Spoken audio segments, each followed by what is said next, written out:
Mel2204, your project vlogger host. Subscribe. Magandang araw Pilipinas. Pinagkaguluhan sa Tupi, South Cotabato ang ating idolong si Miss Philippines Tourism Herlyn Nicole Budol sa kanyang pagbisita sa South Cotabato. Sobra-sobra ang pasasalamat ng magandang dilag dahil sa mainit na pagtanggap ng lahat ng mga tao doon at lahat ng supporters para sa kanya.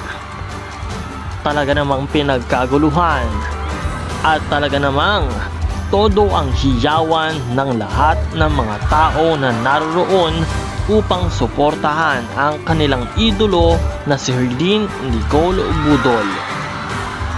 Nakipagsayawan at nakipagkantahan pa sa Herlyn para sa ikasasaya ng kanyang mga fans.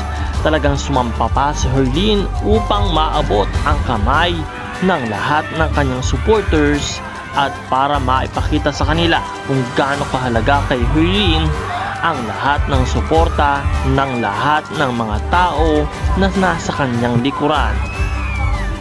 Nagpapatunay na talagang very down to earth sa Herlyn at kung kaya't patuloy siyang minamahal ng lahat ng kanyang supporters ay dahil sa kanyang mabuting pag-uugali at hindi maarte sa lahat ng kanyang mga tagahanga.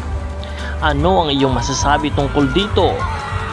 I-comment lamang ang iyong sagot sa ating comment section at huwag na rin kalimutan na mag-subscribe for more updates. Talagang iba ang saya na naibibigay ni Herlyn Nicole Budol sa kanyang mga tagahanga. Maraming salamat sa iyong panonood at magkita tayong muli.